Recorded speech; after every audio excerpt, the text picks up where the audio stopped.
¡Ay! ¿Qué diablos te pasa? ¿Estás loca o qué? ¿Por qué me echas agua? ¿Que por qué te echo agua?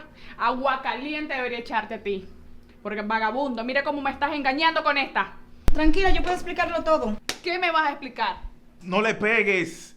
¿Y ahora la defiendes a ella? ¿Qué te pasa? ¿Sabes qué? Ahora quiero el divorcio y me voy a quedar con todas tus cosas. No puedes, tú no te atreves a hacer eso. ¿Con qué valor lo harías? ¿Qué me dices?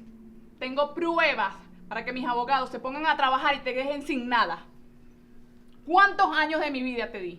¿Y tú me vas a seguir con esto? Yo jamás te haría eso a ti.